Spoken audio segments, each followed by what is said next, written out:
October 18th, 9:40 a.m. I'm kneeling on the floor in my office, tying the top of the garbage bag into a knot and squeezing out the excess air as I do it. The maintenance guys always leave extra bags at the bottom of the garbage can, so I can replace this one with a fresh one and just dump the tied-off bag into the bin. I find this is the most discreet way of hiding the rank stench of alcohol when I throw up into my garbage can. I want to believe that my tolerance is high enough that I never throw up. But the truth is, more often than not, I find myself on my knees in my office the morning after. My name is Sam. I'm a psychologist, and I work in a mental institution. It's not like the ones you see in Rain Man or Girl. Interrupted. It's in Manhattan. It doesn't have sprawling grassy lawns and manicured hedges. It doesn't have wide hallways and 11-foot doors like in One Flew Over the Cuckoo's Nest. It smells like a combination of antiseptic and bubblegum, because they added bubblegum scent to the antiseptic. The lights are fluorescent and the toilets are always broken. The elevator is the size of an airplane hangar and it's always full. I've been working here for 6 years and I've never been in the elevator alone. Someone pushes the alarm button every day. The ceiling tiles in the unit have leak stains in the corners. All the doors are painted gray and have oval windows with chicken wire in the glass. Except the office doors. There are no windows on the office doors, and they're painted pale yellow. They all have paper signs on them saying things like lunch and in session and do not disturb. We have to make new ones pretty regularly because patients write stuff on the signs. It always feels like once you walk through the front doors, the world gets smaller. It's impossible to hear outside sounds, and even though I'm in the loudest city on earth, I can't hear it in here. There's only one group room that faces the sun, and that's where the plants are. But it's always dusty, and no one likes to go in there. We have a lot of different kinds of patients here, 106 of them. The youngest is 16, and the oldest is 93. The oldest used to be 95, but he died a few months ago. There's one wing where the men live and another wing where the women live, and pretty much everybody has a roommate. If a patient is violent or something, they can get a single room. Once patients find this out, they almost always become violent. What they don't realize is that a single room is just a double room with an accordion divider running through the middle. And when the room splits, someone loses a window. The institution is called the Typhlos Psychiatric Center, and I've never asked why. It feels fraudulent and silly and sometimes even comical, but I'm not any different from anyone else here. The clinicians are supposed to instill hope. We're supposed to take our talents and patience and hard-earned degrees and apply our education to the betterment of others. We pride ourselves on having it all together. We fancy ourselves the shepherds. We are told that this is noble and upstanding work, and a benefit to society. But it's all a pile of shit. We're no different from them. There's no line in the sand.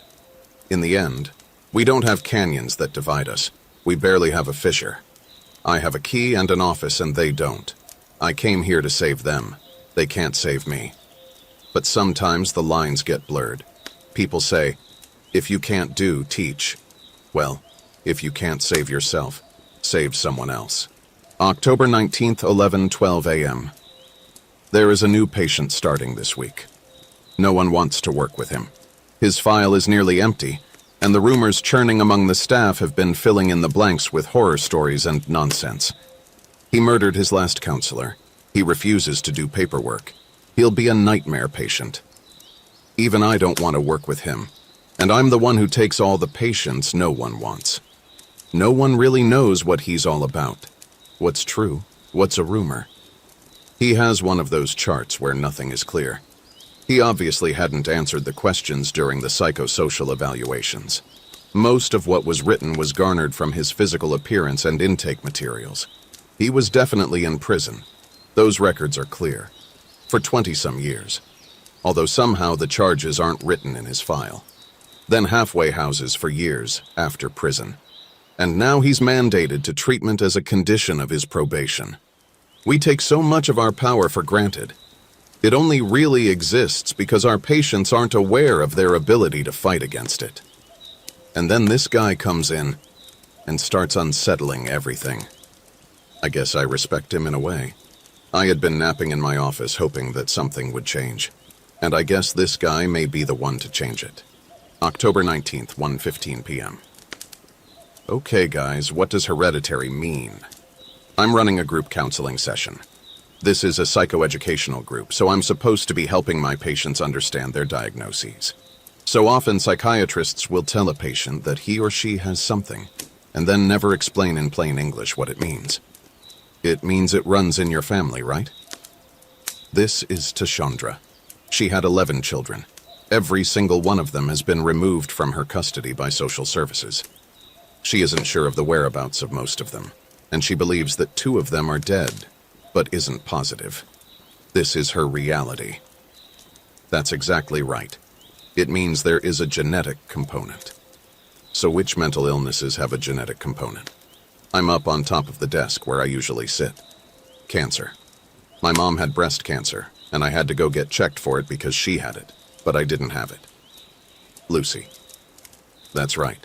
Cancer has a big genetic component to it, so it's important to get checked out if someone in your family has it. But what about mental illnesses?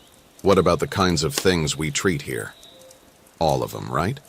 I know that if your parents or your brother is addicted to drugs, that you will probably get addicted to drugs too. And people here are getting treated for that. You treat drug addicts here. And sometimes, if your family is depressed, you could get depressed too.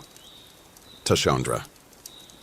Yeah, that's a big one, I say, wagging my finger in her direction. Depression has a genetic component. So does schizophrenia, bipolar disorder, and many of the other problems we treat here. So you're fucked, huh? If your mom is schizophrenic, then you can't stop it from happening to you, huh? It's like you're born fucked over. You're born to be crazy, right? Ha, like Born to be Bad. That song. Born to be Crazy. Tyler. Tyler has schizophrenia. At 22 years old, he's very advanced for his age. He seems to have a greater understanding of the world that the rest of us missed somehow. He's at peace with things that the rest of us struggle with. Tyler has forgiven. Well, no, not always. And watch your language. When you have a genetic predisposition, which means when someone in your family has a disorder, then sometimes you will get it and sometimes you won't. It depends on what else happens in your life. It depends on whether or not you are exposed to things that will help you stay well, or things that will make you get sick. I'm bouncing my heels off the front of the desk. What kind of stuff makes you sick? Like drugs and stuff? Tyler. Because I know my brother did drugs in school with his friend, and then he was crazy after that. He got locked up, but he was crazy, man. He never acted like that before he did those drugs. Drugs, sure. That's a significant one, actually. I'm nodding and explaining, bright-eyed. Also poverty, abuse, growing up without both parents, not being able to get enough food or go to school. They are kind of like strikes against you. So if you have the gene in you to get depression or schizophrenia, and then you have these strikes in your life too, you could end up with the diagnosis. Like 3 strikes. You're out, right? Tyler. He and I talk baseball in the hallways. I'm afraid of running into him one day at Yankee Stadium. October 20th, 7:44 p.m. When it's almost time to go home, I start to look at all the things I've been avoiding all day. I don't have a drink or a cigarette with me to help me look at these things, but I start to peer into the abyss anyway. I know when I get home and I am alone, and my phone isn't ringing. I'll be looking at this, so I may as well get it started now. Maybe it will ease the burden. Maybe I won't cry so hard when I'm at home. Inevitably, the only thing that happens is I am going to be forced to wear sunglasses on the train home, because my face will be swollen with misery, and my eyes will be brimming with tears that somehow, every single day, manage to cling to my eyelids until the very second my apartment door swings open. It didn't always feel like this. Sometimes things made sense. Back when I felt like I understood what was going on, and I wasn't just going through the motions. The subway is down. There is a fire on the tracks on the AC line, and I have to get off the train 100 blocks from my apartment. For whatever reason, I am walking now. I tend to think when I walk, which is probably not a good thing, because I don't have any cash and I can't stop somewhere for a drink to help me stop thinking. It's cold out. The kind of cold that makes your knees hurt and your lips get solid. so it's hard to talk. My eyes are watering, but I'm not crying. I'm smoking back-to-back cigarettes and I don't have gloves, so I have to keep switching hands. Even though it's freezing, there are families out in the street. I've seen them since I got off the train. There is a mother pushing a stroller on the other side of the street, and we have been pacing each other for blocks. She looks like me. Well, she looks like my mom, and I guess I look like my mom too. We're blonde, and I'm guessing the woman has blue eyes like we do, even though I can't see that far. She's small like my mother is. I'm much taller than they both are. I always thought my dad must have been a pretty big guy. Now I'm stuck thinking about my own family as I walk south in this bitter city. It was just me and my mom growing up. My dad is somewhere, but I don't know where. I've never met him, but it doesn't really make a difference because Mom was almost too much to manage on her own. Sometimes she sang his praises. Your father is a wonderful man. And sometimes she shit all over him. He's just some McFuck who doesn't deserve me. I wonder if that baby in the stroller knows her dad. My name is Samantha because my mom's name was Samantha. I think that's why I go by Sam. Our last name is James, so I have 2 first names. I always told people never to trust someone with 2 first names. I can see my apartment now. It's the only one on the floor with no lights on. It's in an old limestone walk-up building in the middle of the block.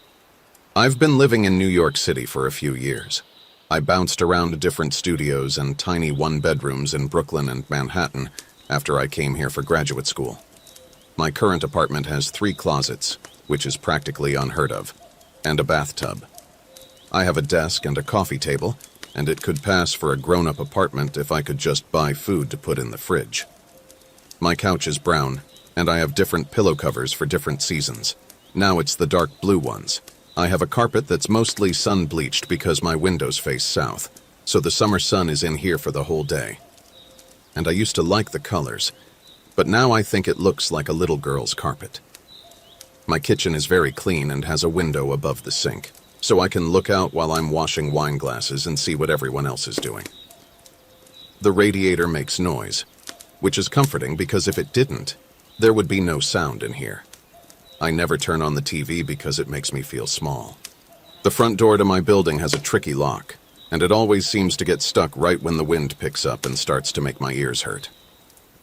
The dark green tile floors in the lobby always look dusty, and I'm afraid I'll slip on them and crack my skull.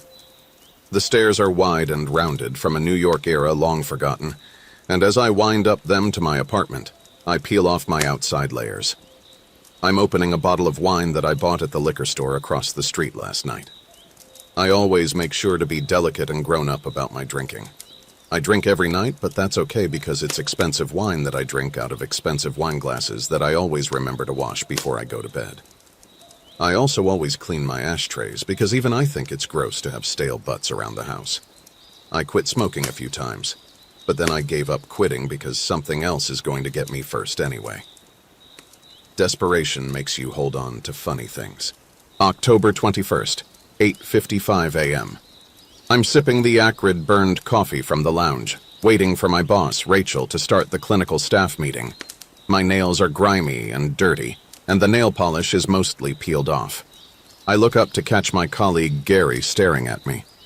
He immediately looks away when our eyes meet, but then he quickly turns his head back to me. Yes? I ask him, eyes wide. He brushes the side of his temple with the back of his left hand and juts his chin in my direction. What? He does it again. I put down my red pen and coffee cup and wipe the sides of my face. I pull back my left hand to see a streak of unblended cakey makeup across my pinky. Crispy little bits of scab are dotting the makeup. Rachel begins the meeting. Good morning, team. Nice to see everyone bright-eyed and bushy-tailed this morning. Muffled laughter and sarcastic snorts. I know it's been getting a little overwhelming with all the new patients starting, but as you know, there are seasons and cycles that are at play with mental health, and with winter almost here, even though it's only October. She shakes her fists at the windows. With the shorter and colder days come more depression, seasonal affective disorder, hopelessness, and the like. I'm not telling you anything you don't already know. That being said, as you're already aware, we have another new patient, and he is starting today. The staff begins to look around nervously. People start adjusting their shirts, looking down at notepads, trying to disappear into the noise. I've heard a lot of chatter in the hallways. I understand that it's natural to speculate, but it's very difficult to maintain unconditional positive regard, an unbiased attitude, and an open mind when rumors are being spread in this manner. You all know what I'm talking about. She glares at us like we should know better. Well, can you give us a little more insight into the story with this guy? Gary. I'm not really privy to any more information than you are, so we're in the same boat. But I am urging you to put your preconceived notions away. Set down these ideas you have about him, and focus on the little information that we do have. He is coming here for treatment, for help, and your job is to provide that treatment without making the man into a monster. Look, I'm all for positive regard and unbiased treatment, but isn't it important to ensure the safety of the staff? Gary again. I heard his file is incomplete because he attacked his last counselor. I heard he refuses to answer intake questions and won't discuss his history, and if you pry, he goes ballistic. He's forensic, and I'm not sure I'm comfortable treating a patient who is known for attacking his counselor.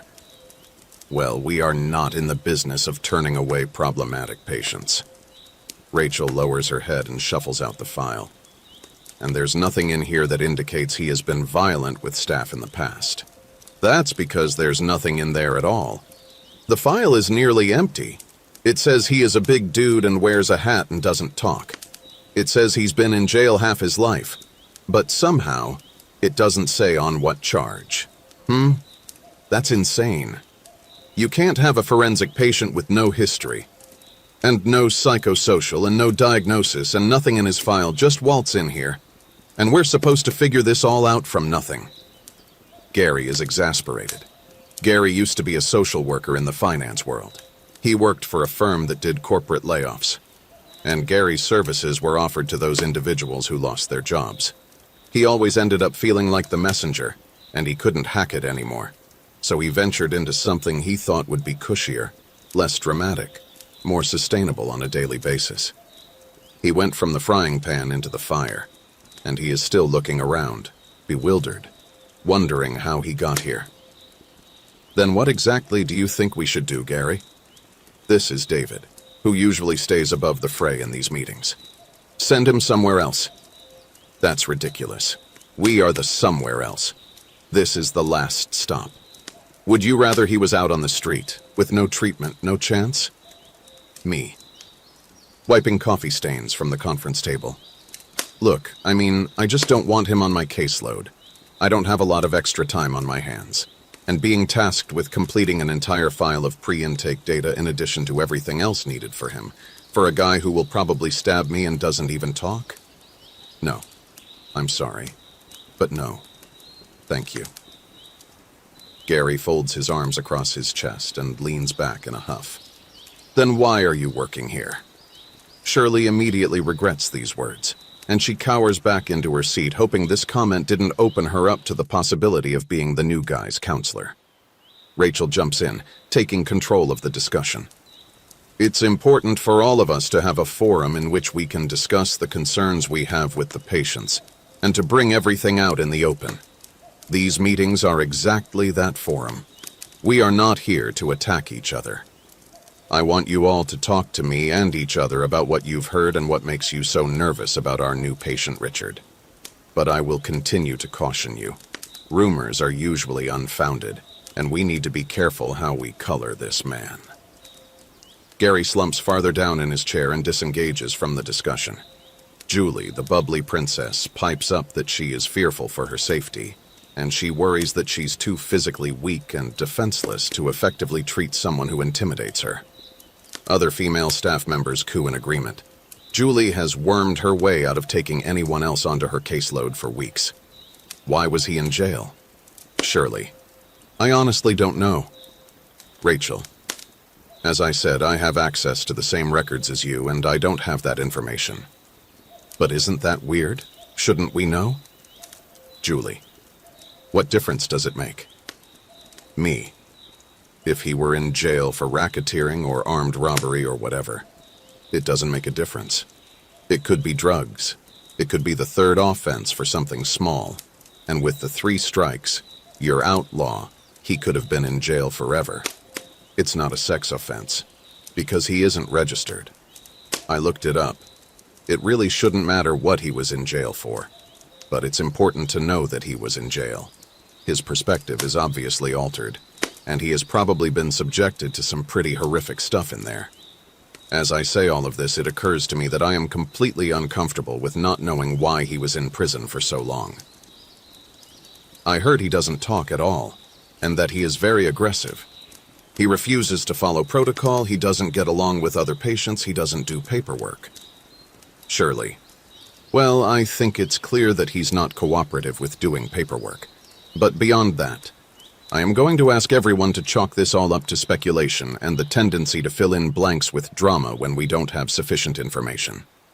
The fact of the matter is he is here, and he is going to be working with us. Rachel is no longer looking at anyone and getting ready to drop the bomb. She's stalling. Everyone starts to shift uncomfortably. Sam. She looks up and tightly smiles in my direction. And Gary. He slumps back into his chair, defeated. I'm going to put Richard with you, Gary, and Sam will be your backup. You can learn a lot from this patient, and I think you're up for the challenge. And Sam, you have the best success rate with difficult patients, and you're a ranking member of the clinical staff. I prefer to start Richard with a male counselor and see how that goes. We will all be here for extra support should you need it, but I'm sure you'll be able to handle this. Shirley and Julie give each other exaggerated looks of relief, and everyone breathes a sigh.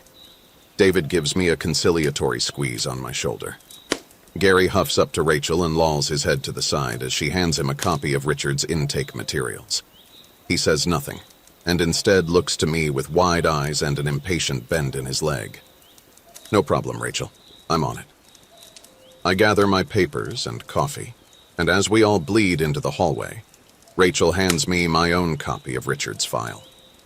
Gary assures me that he has no problem taking Richard's case, and I will not need to participate in his supervision. Gary is an idiot. Well, that's all well and good, Gary, but I'd like you to come to my office so we can discuss a plan of action.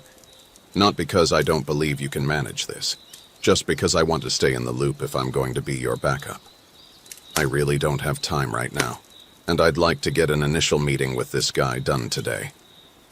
He stands at the door to the conference room with his whole body and one outstretched finger pointed toward his office. Come on, it'll only take 10 minutes. He expels a giant, frustrated moan and follows me down the hallway to my door. Sit down, I say, waving my hand at my patient chair. He flops down dramatically and lets his Gatorade slosh onto the carpet in front of him. I'm going to find him on the unit and bring him to my office for a meeting this morning. I'm going to talk to him like a man, and I'm going to treat him like he's not scary and no big deal. I'm sure all this crap about him being scary is just because he was incarcerated, and prisoners scare people. Well, not me. I'm not scared. He rubs his Gatorade spill further into my carpet with his shoe. This is the extent of your plan? You're going to talk to him like a man? I'm not even bothering to write this down. Yeah, it's not rocket science, Sam. He's a patient and I'm a counselor. So he has to answer me. I don't see why everyone had so much trouble before. I shake my fragile, hungover head to try to clear the stupidity of Gary's response. Can you please give me something a little bit more specific? How do you plan on getting through to him when clearly no one has been able to until now? Like I said, by talking to him like a man. He slowly enunciates the last 3 words. What does like a man mean? I hover my pen over my notebook and avert my eyes. I can't look at him for fear of his response. You wouldn't understand because you're not a man. He stands up to leave my office and pats me condescendingly on the shoulder as he leans down to add, I'll make another meeting with you after I've gotten some answers out of him, okay? And he's out the door.